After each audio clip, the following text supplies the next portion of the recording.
ایران اسرائیل کشیدگی عروج پر ہے. ایسے میں ایران کی جانب سے داغے جانے والے بیلسٹک میزائل اسرائیل میں تباہی مچا رہے ہیں.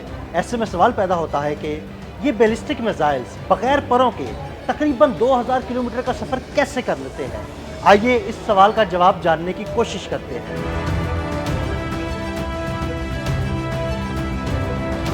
بیلسٹک میزائل ایک ایسا خوفناک اور تباہ کن ہتھیار ہے جو بغیر پروں کے بھی کامیابی سے اڑ سکتا ہے اور اپنے ہدف کو تباہ کر سکتا ہے. بیلسٹک میزائل دراصل ایک بڑے راکٹ کی طرح ہوتا ہے جو ہدف کی جانب داغے جانے کے بعد زمین سے فضا میں جاتا ہے، پھر خلا میں کچھ فاصلہ طے کرتا ہے اور پھر واپس زمین کی طرف گرتا ہے، بالکل ایک پتھر کی طرح جو اونچا پھینکا جائے اور پھر وہ واپس زمین پر گرے. بیلسٹک میزائل کو ابتدائی رفتار اور بلندی راکٹ انجن دیتا ہے جو اتنی طاقتور ہوتی ہے کہ میزائل کو بغیر پروں کے آسمان میں بہت دور لے جاتی ہے. اس کے بعد بیلسٹک میزائل کا کنٹرول سسٹم حرکت میں آتا ہے. بیلسٹک میزائل کے اندر کمپیوٹر، سینسر اور جائروسکوپ ہوتے ہیں جو یہ طے کرتے ہیں کہ میزائل کس سمت میں جا رہا ہے اور اسے کہاں جانا ہے. ہدف کو کامیابی سے نشانہ بنانے کا یہ سارا عمل خودکار طریقے سے کام کرتا ہے. چونکہ بیلسٹک میزائل زیادہ تر وقت خلا میں ہوتا ہے جہاں ہوا نہیں ہوتی، اس لیے بیلسٹک میزائل کو وہاں پروں کی ضرورت نہیں پڑتی. صرف ابتدائی پرواز یعنی لانچ کے بعد اور واپسی پر کچھ ایرو ڈائنامکس کی ضرورت ہوتی ہے جو میزائل کی جسم کی شکل سے پوری ہو جاتی ہے. دراصل بیلسٹک میزائل پروں کے بغیر راکٹ انجن کی طاقت سے اوپر جاتا ہے. خلا میں پہنچ کر بیلسٹک میزائل کمپیوٹر سسٹم کے ذریعے اپنے ہدف کا راستہ خود طے کرتا ہے. اپنے ہدف کا راستہ طے کرنے کے بعد بیلسٹک میزائل واپس زمین کی طرف گرتا ہے اور ہدف کو تباہ کر دیتا ہے.